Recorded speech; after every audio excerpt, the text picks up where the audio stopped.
Okay, I'm gonna get started. Today's gonna be the last of the four summer review sessions or starting sessions we have. Will take us through pretty much chapters 1, 2, 3, 4, and 6, not 5, and should give you a great head start when we actually start. I also want to talk the summer assignment. If you haven't done it, I'll look at any rough draft up till July 31st. So if you want to send me a rough draft, feel free to. On a whole, the summer assignments have been really good. There has not really been any problems. All right, I'm going to do a quick review, some stuff we did before. Scarcity. Scarcity is unlimited wants with limited resources. Unlimited wants with limited resources. Shifters of the production possibility curve. Could someone type in a shifter of the production type possibilities curve into the chat? Let's see, can we get all four?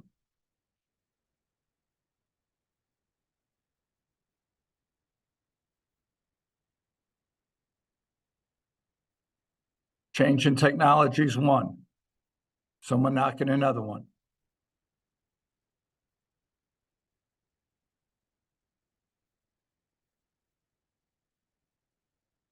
Come on, capital stock, human resources.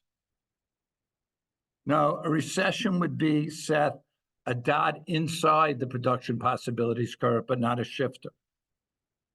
All right, so change in quantity, quality of resources, technology, capital stock, human resources. Shifters of demand. What do we have here? Shifters of demand. Taste and preference. That's T for time. What's the I?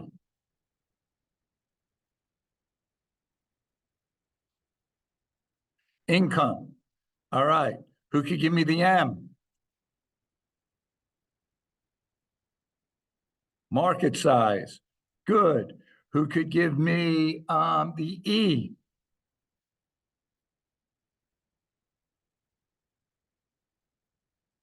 Expectations. And the R? Related goods, which would be substitutes or complements. Okay.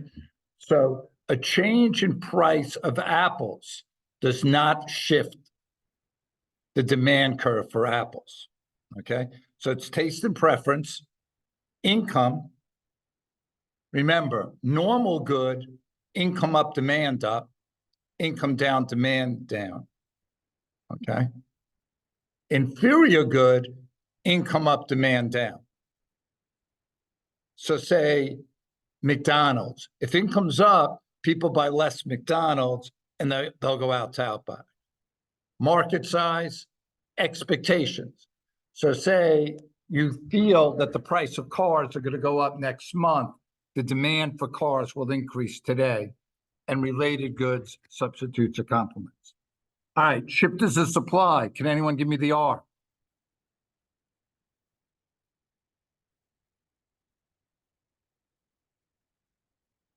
Okay, raw materials, resource prices. A.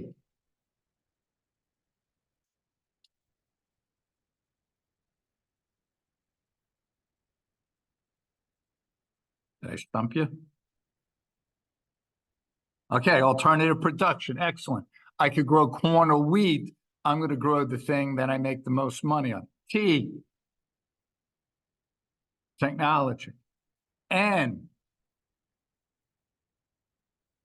Number of sellers. The more sellers in the market, all right, the more that's going to be supply. E. Expectations. And then S. Subsidies, which will shift supply right for now. And then T is taxes that will shift supply left. All right, the difference between quantity demanded and demand. Demand is a shift in the curve, either increasing going right or decreasing and going left. the whole curve shifts. Difference in quantity demand is a slide down the curve. Okay. All right. We did this a little last week, but for a quick review, the equilibrium is the price where quantity supplied, 30, equals quantity demanded, 30. That's called the equilibrium, where quantity supplied equals quantity demanded. Equilibrium is any spot not on the equilibrium. So here it's $4. Okay. Notice quantity demanded is 20 and quantity supply is 40. So we have a surplus. Anytime you're over the equilibrium, you have a surplus. Now, what's going to happen in the real world if you have too much corn and you can't sell it for $4? You're going to lower your prices to $3, okay? So you could get rid of your corn. Now, you don't have to memorize everything over the equilibrium's a surplus. You just got to look at the graph. You're supplying 40 and people want 20. Okay. Now, all right, if the surplus is 5, now you got 50 minus 10, that would be 40. Now, if you decrease, notice people are now demanding, because price is low, quantity demanded increased, 50. And because the price is low, they don't want to supply that much because you can't make that much money. So supply is 20. So you have a shortage. Now what's going to happen in a shortage is what you have is valuable because there's not a lot of them. So prices will eventually go up to the equilibrium. But here you have a shortage of 30. Okay. You have the equilibrium where the price here is $3. You have a disequilibrium either above, which is a surplus, or below, which is a shortage. Okay. I think we touched on this, but again, just as a brief review, supply and demand before the change. All right, that's this graph. Okay, before any change. And you want to identify, all right, is it timer or is it rat nest? Is it an increase or a decrease? And after the change, label the new equilibrium and the price and quantity increase or decrease. Okay? We're going to do some practice. And I'll come back to all of these in a second. It's the hamburger market. Okay? I thought somewhere I would say hamburgers are a normal good, and I'm pretty sure. But I'm going to just do the first one with you. Okay? So sushi is a substitute for hamburgers. The price of sushi increases. People are going to buy less sushi and demand more hamburgers. So you're going to have a shift out. You should have an arrow showing. Let me just put that arrow in. Because without the arrow, it's sometimes hard to determine, are you going, so you have an arrow here showing D1 to D2, an arrow here showing price up, and an arrow here showing quantity up. Okay? Now I knew it was a substitute. It said substitute, so that's a related good. So I knew it was a demand shift. I did the next equilibrium, P2. I shifted demand right, and there it is. Any questions on that? I give you some time to finish the rest of them.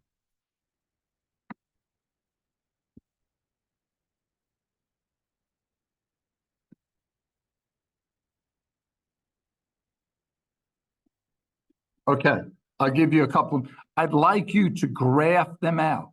So every graph is going to start out like this, right? You know, you can start out at equilibrium, price P1,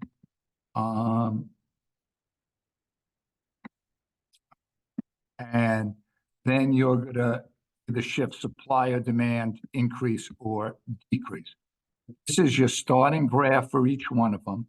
You should start out with the graph. I'm just trying to erase here. but it doesn't seem to want to erase. There we go. All right. And then you're going to make your changes. Okay. All right. I'm going to put us back to, all right. So I'll give you like 5 or 6 minutes to do the next 4 of them. Okay.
Give you about another 2 minutes.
Okay. All right, we did the sushi.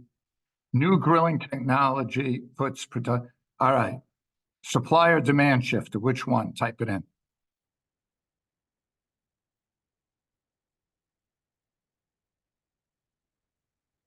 Okay, I'm getting supply. Increase or decrease in supply?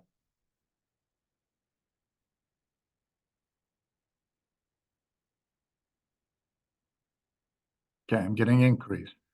There it is. I have my arrow from S1. I started out at P1, Q1. I go to P2, Q2. I have my arrow. I put an arrow down from P1 to P2 to show prices down, and an arrow from Q1 to Q2 to say quantities up, price down, quantity up. Okay, good job.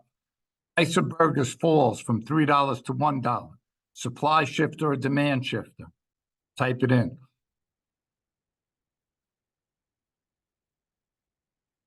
I got one demand. I got two demands.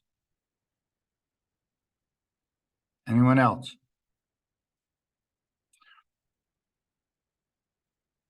Is it taste? Okay. Evan got it. It's neither, because it's not taste or preference. It's not a change in income. It's not a change in market size. It's not a change in expectations. Expectations would be in a month from now, burgers fall, and it's not a related good. So that's price fall.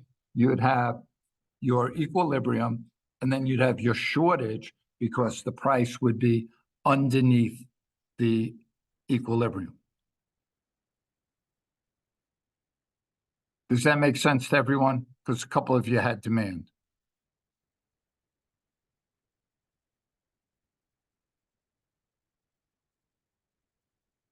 Okay. All right. Those are the tricky ones, the ones that they really want to make sure you know the difference between quantity demanded and a change in demand. All right. Price of ground beef triples. Supplier demand shifter.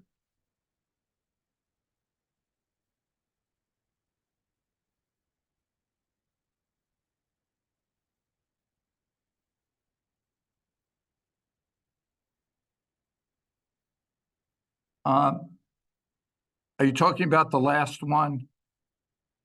A price change does not, a price change of the product never shifts the curve. So the price change was on hamburgers. That will not shift the curve. It's not a demand or a supply shifter. Does that make sense to you?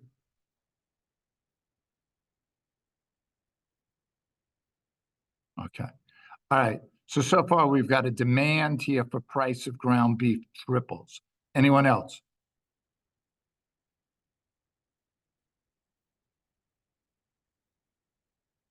The people who have demand shifters, what in timer would the price of ground beef tripling be?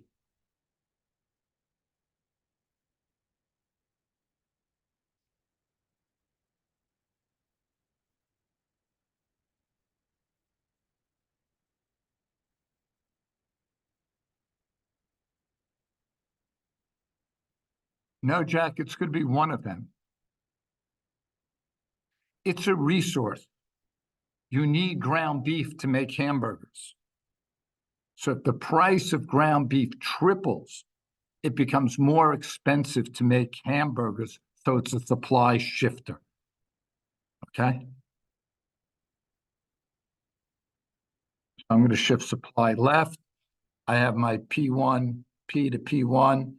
And by the way, you could start out at P1 and P2 or P and P1, long as P and Q and P1 and Q1 are, consistent. I got my arrow to show price up. I got my arrow to show quantity down. I got my arrow to show which way it ships. Okay. Last one, human fingers found in ground beef. Demand or supply? We got a demand. Anyone else? Demand? Okay. I'd go with demand too. I would say taste and preference. People are not going to want to buy it anymore. I'm going to shift demand to the left. Notice I started P and Q, demand to the left. I got my arrow to show the demand curves going left. I got my P to P1 to show price down, my Q to Q1 to show quantity down. Okay. Is there any one of these five, and you could just type in the number that you'd want me to go over again or explain again? If you got this, if you got supply and demand down, it really makes microeconomics easy. So, here's the time to get like a good foundation. So if there's one of these numbers you're not sure of, please just type in the number.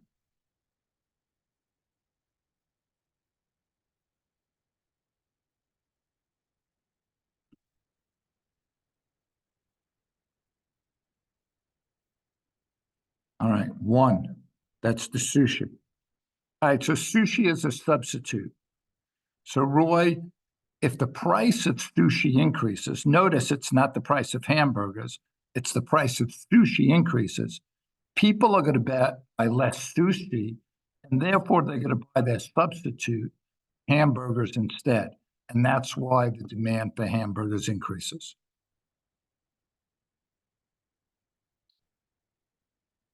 Does that make sense to you? Okay. Any other, thank you for asking, by the way. Any other one that someone would want me to go over?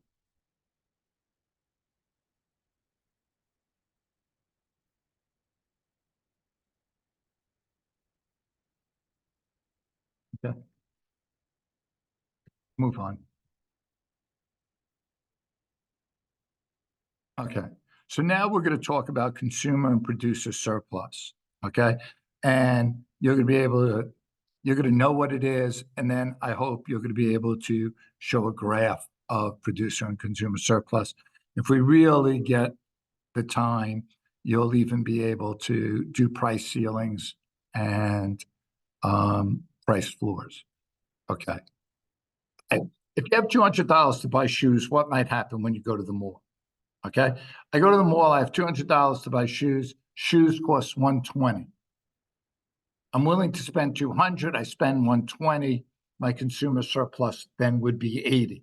So consumer surplus is what you're willing to spend minus what you do spend. Okay. Now, if the shoes are $220, am I going to buy them? No, I only have $200. So I'm not going to spend more than I'm willing to buy, but if I spend less, it is consumer surplus. Okay. So consumer surplus is the difference between what you're willing to pay and what you actually pay. And it's like there, it's the buyer's maximum minus the price, right? I went to buy shoes. My maximum was 200. The price was 120. I get 80. Now, the producer surplus, the difference between the price the seller received and how much they were willing to sell it for. Now, usually, the seller is going to sell it for more than it cost them to make. So in this example, if the price of making the shoes was 100 and they sold it for 120, 120 minus 100 is 20. Notice in this example, both producer and consumers win. Both of them have a surplus. And that's what happens in what we call the voluntary exchange or like capitalist market. Consumers and producers can both win. Okay.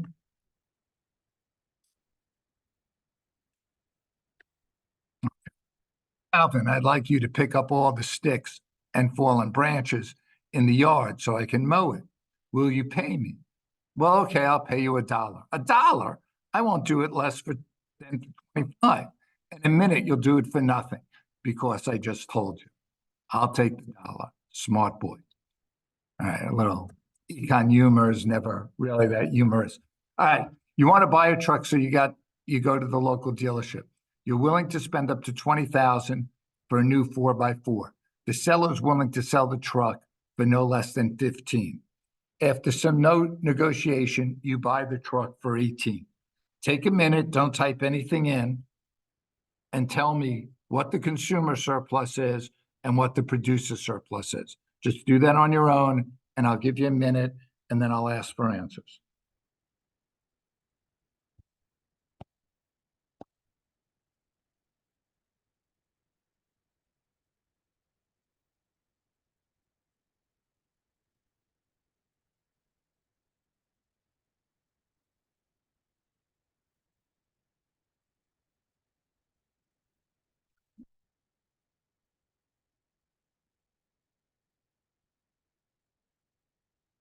Okay, what do we have for consumer surplus here?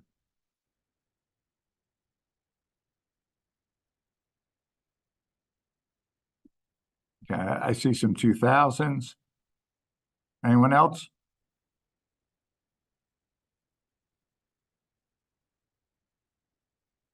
Okay.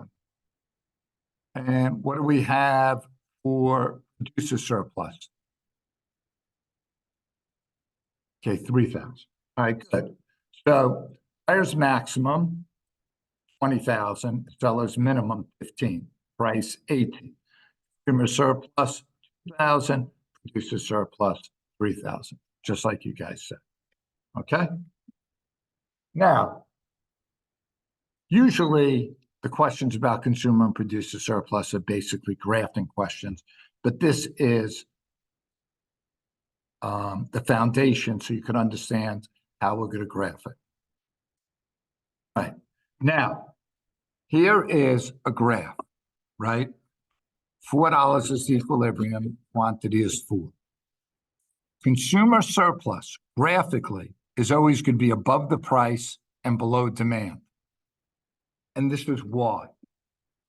At $8, where the graph starts, someone's willing to spend 8, they only have to spend 4. That's consumer surplus. The next one, people are willing to spend 7, they're only spending 4. That's consumer surplus. People are willing to spend 6, they're only spending 4. That's consumer surplus. People are willing to spend 5, and they're only spending 4. That's consumer surplus. And then 4 and 4, it's no surplus, but people will buy it.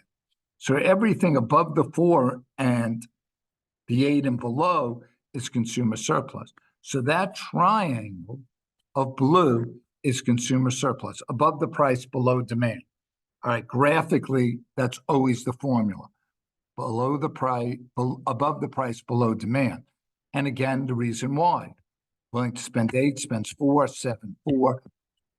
All those people are willing to spend more than $4. At $3, they're not willing to buy it. Okay. Rather at $9, they're not willing to. Okay. All right.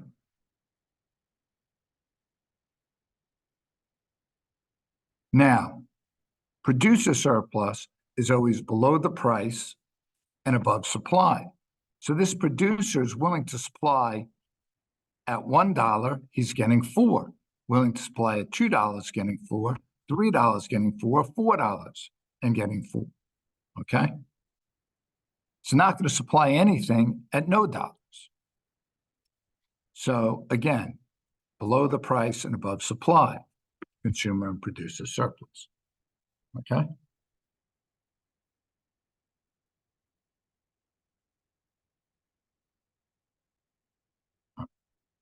Now,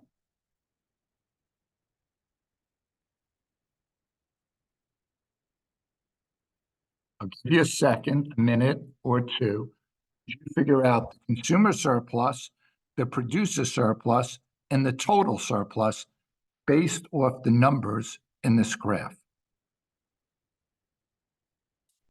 Don't type anything in. I'll give you a minute or so to figure it out.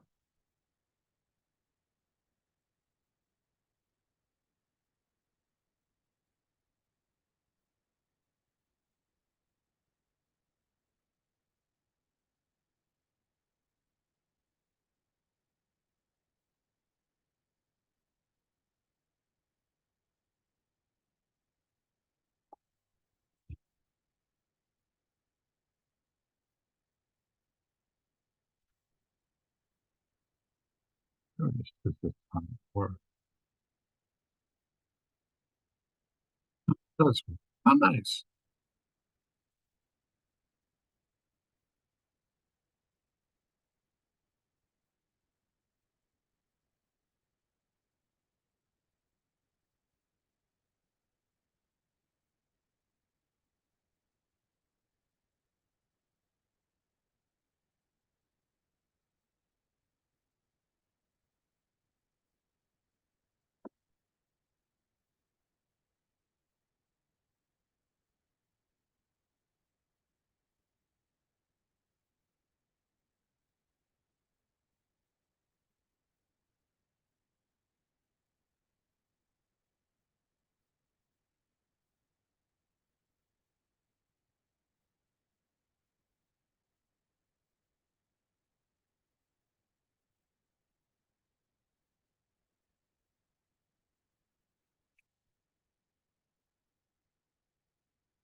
All right, I'm gonna stop it because I started it late.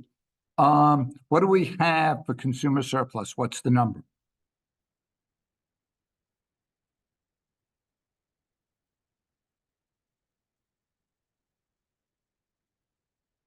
Anyone?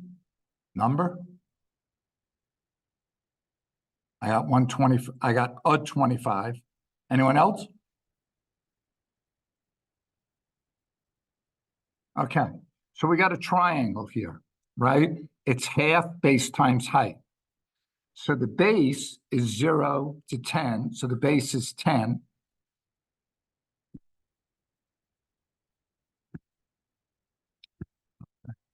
I'm trying to get this right. So the base is, come on, the base is 10. The height is the equilibrium price 5 to 10. So 10 minus 5 is 5.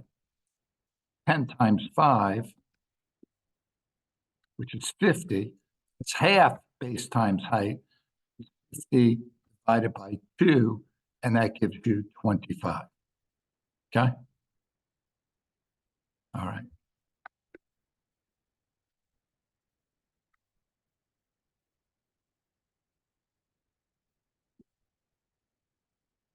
Now, what do we have for producer surplus? I got a 20. Anyone else?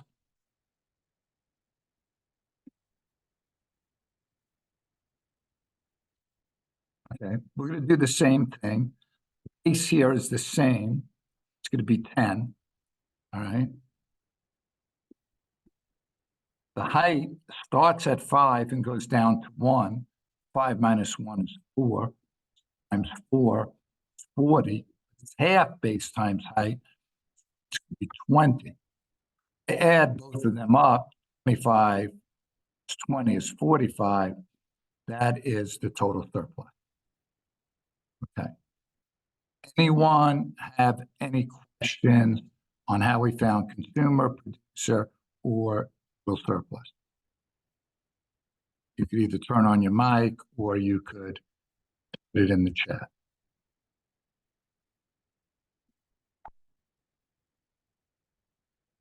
Okay.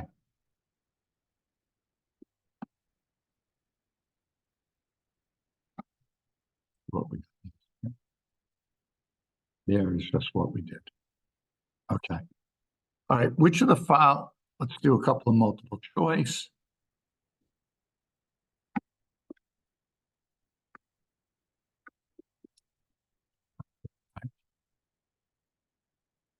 Which of the following is true if there's a decrease in the supply of ice cream? Give you a minute. Don't type anything in.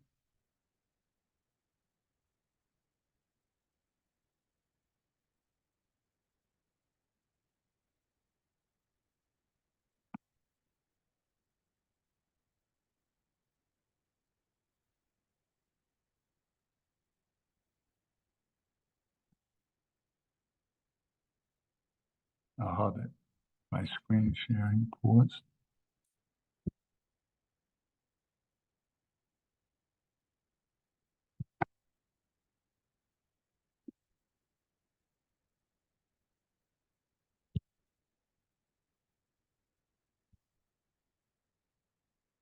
Can you guys see this multiple choice question?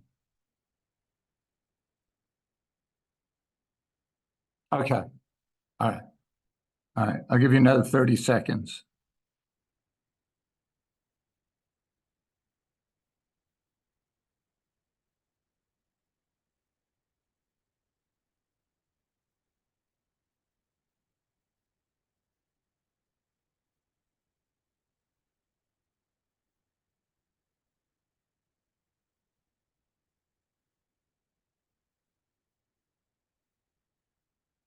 Okay, what do we got here?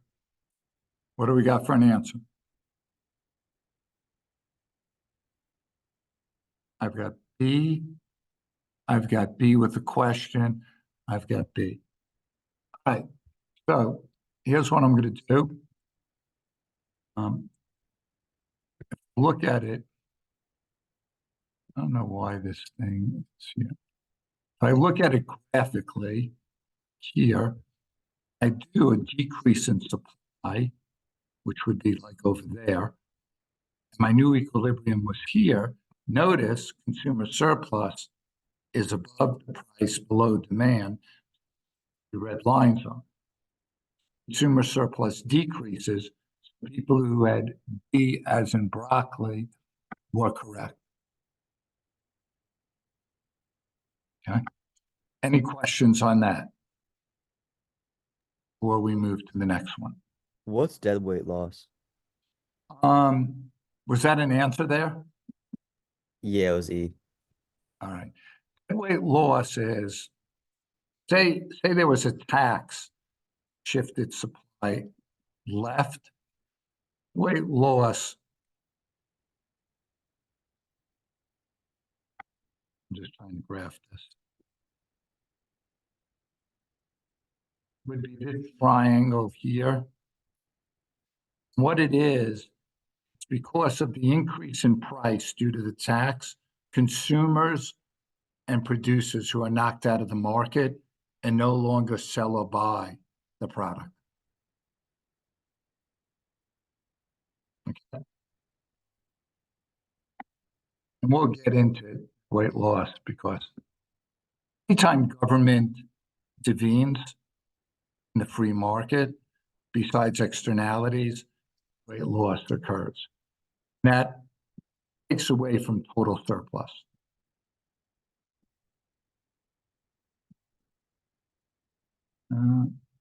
We get enough. Okay. We can measure total consumer surplus for good X as. Give you a minute to think about this.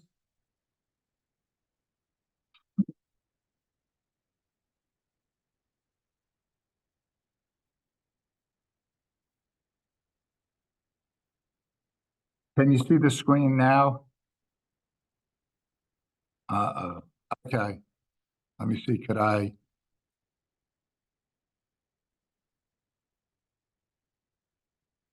Get you to the second multiple choice?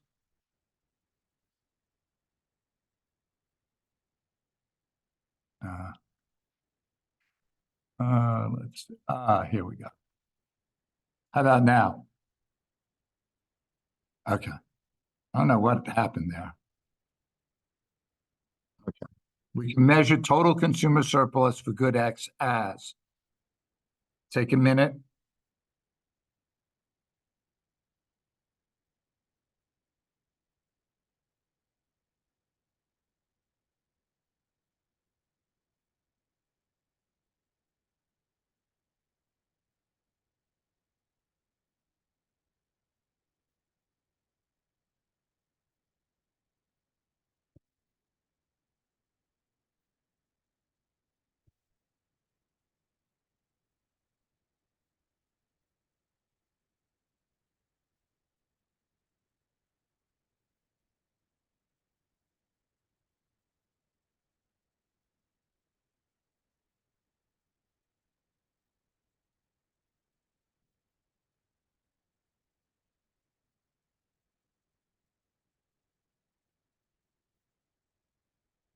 Okay, what do we have?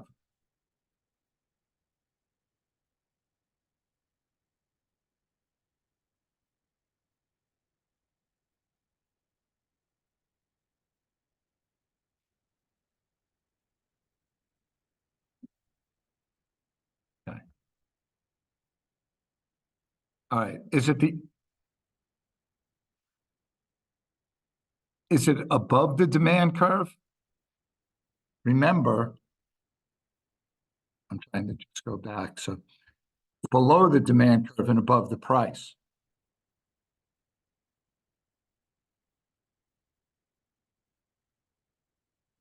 E, it's the sum of individual consumer surplus. So kind of this eight, at $8, 6 people will buy it at 6. So it's the sum, it is E. That's a good job. That's a tough question. Okay. All right. The last two things I want to cover are price floors and price ceilings. I think of them as an upside down house. The floor on top meaning above the equilibrium, and the ceiling on bottom. Okay. A floor is the minimum you could sell corn for. Now, the floor that you're most familiar with would be minimum wage, right? And let's call this minimum wage just for this one. The minimum wage was $4. That's the least you could pay people. So it's the minimum legal price, the minimum. So what it is if they do a price floor on corn, it's to help farmers, theoretically. But what happens here? Farmers are excited because they could sell corn, say, for $4 a bushel. So they supply a lot of corn. But at $4 a bushel, what happens? Consumers don't want that much. So you end up with a surplus. Okay? Now, you can't lower your prices because it's against the law. So you're kind of stuck with that surplus. So even though, in a way, you think you're helping farmers, sometimes these floors and ceilings do not help the people they want. Now you look at minimum wage, and let's just call it $4 because that's what's on this graph. Notice 40 people want to work, but because the wages went up, companies only want to hire 20. So you're going to have less people working than originally at $3. So who does minimum wage help? It helps the people who still have a minimum wage job. However, it hurts people who lost their job. Okay. All right. Now, this price floor, anytime you see a floor or ceiling, a floor to be effective, it has to be above the equilibrium. Why? If it's at $2 and people are willing to pay $3 a bushel, it's not helping you to set a minimum of 2. You're getting 3 already. So if a price floor is below the minimum legal price, you just would go back to the equilibrium. Okay? Now, I'm just going to do this second. We don't really have to delve into it. I'll have it on a different slide. Okay? Now, a price ceiling in upside down house, okay, that's the maximum you could pay. All right? The maximum you could charge. So if President Biden came on and said gasoline's $2 a gallon, that's a price ceiling, that's the maximum they could charge. What's going to happen here? People at $2 a gallon, I'll drive somewhere, I'll take a trip, I won't fly, I'll drive. People are going to be demanding 50 gallons of gas, but the oil companies, they don't want to sell their gas for $2. They can't afford to. Some of these companies would lose money. So we're only going to supply 20. So we're going to have shortages. You're going to have gas. You'd have long lines on gas stations. You're going to pull into gas stations and they're not going to have gas. And I've told this story to some of you. What happens, I lived through this in New York. At night, kids would siphon gas out of cars, knowing that the person, when they got to start their car, had no gas, and sell it back to them. And that's why we have locks and everything on our gas tanks. But this is, again, who is the price ceiling trying to help? It's trying to help consumers. But does it help you if you have to wait an hour online? Does it help you if the gas station doesn't have gas? So the ceilings and the floors, while they're intended to help people. Now, a ceiling you might be familiar with is rent control, okay? And again, that's the maximum you could rent an apartment out for. And while it's usually a good deal, a cheap price, what happens is two things. One is landlords don't fix up their apartments because they're not making a lot of money. So things deteriorate. And the second thing is more people want that cheaper rent than you have apartments because people aren't building more apartments to charge cheaper rent. So there is your price ceiling and price floor. Okay. Anyone have a question on either one?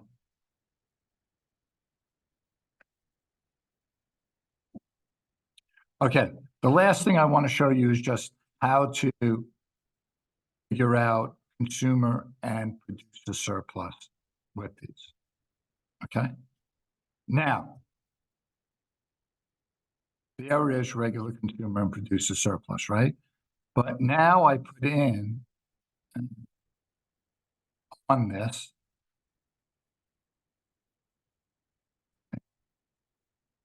Is that a ceiling or a floor? Type in the chat box, ceiling or floor.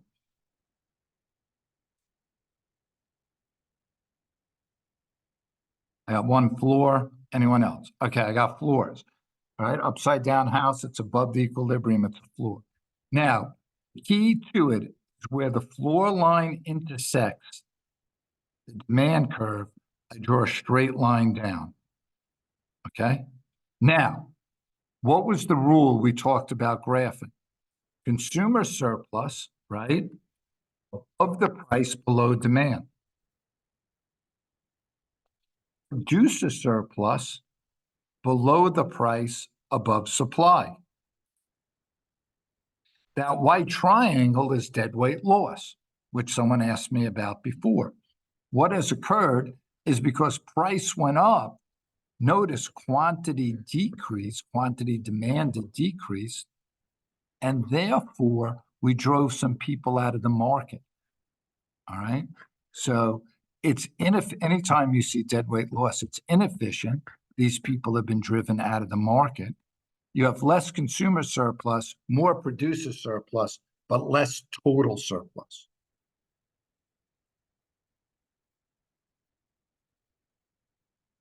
Okay.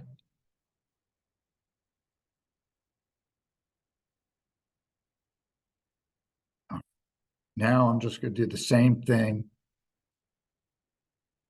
with ceiling. Okay. Now, again, where it intersects this time the supply, it's important to that line straight up. All right. So consumer surplus above the price, below demand. Producer below the price, above supply. And now that triangle formed by the wall, the supply and demand curve, is deadweight loss. All right. All right. This is probably a great place to stop. I do really appreciate those of you who've come. I know it's the summertime. I know there's a lot to do. The last thing you want to do is school. But I do think, especially if you've been to all four, if you haven't been to all four, I'd suggest you watch the videos that I sent out, because I think it really will give you a good foundation and get you off to a good start. All right, before I go, If anyone has any questions, you can either turn on your mic or type them in, and they could be questions on anything we went over today or anything you have. Otherwise, you're free to go. And again, thank you very much.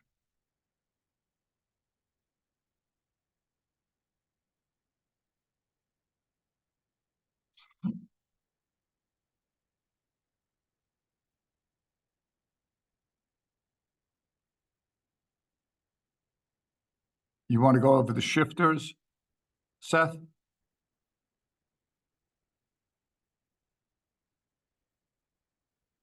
Okay. Okay.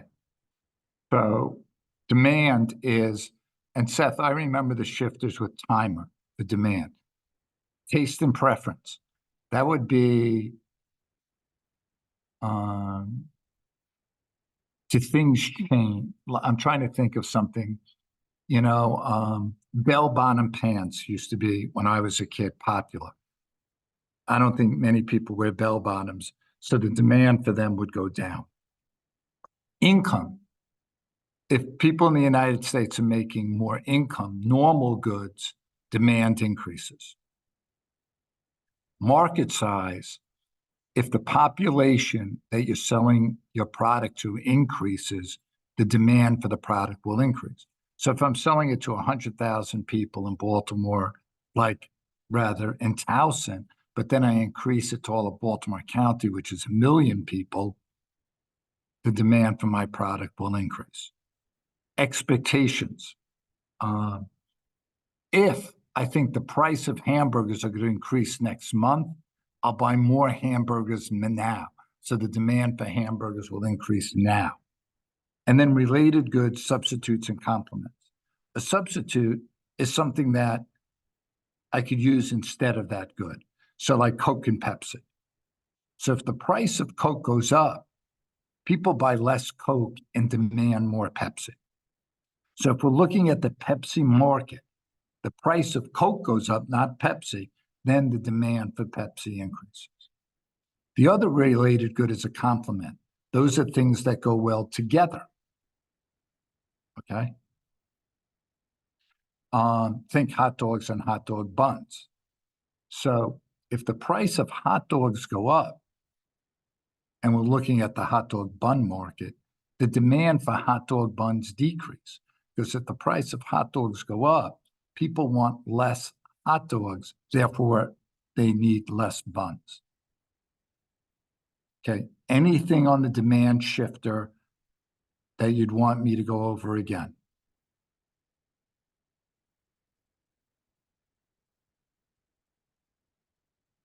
Okay, do you want supply too? Okay, so supply, I remember with Rat Nest, are resource prices. A resource is anything that you use to make the product. So if it's shirts, it's cotton, it's workers, it's shipping, anything. Alternative production. I can make corn or wheat. I'm going to make the one that makes more profit. T is technology. N is number of sellers. If the number of sellers increases, then I'm going to supply more. E is expectations, kind of the same as demand. And then subsidies for now. A subsidy is when the government gives you money, say, I'll give you $1 for every bushel of corn you grow to a farmer to incentivize them to grow more corn. Well, that's more profit. So farmers are going to supply more. So as of now, subsidies will shift supply right. And then taxes is almost the opposite. Like for every unit I sell, I got to pay the government $1 in taxes. That's going to cost me money. So that's going to shift supply left. Any questions on that?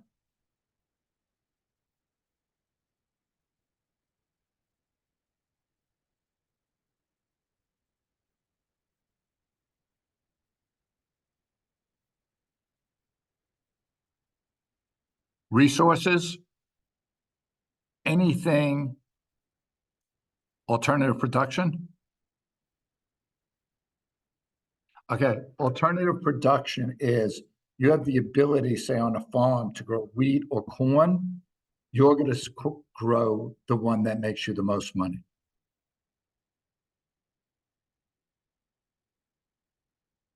Okay? All right. Anything else?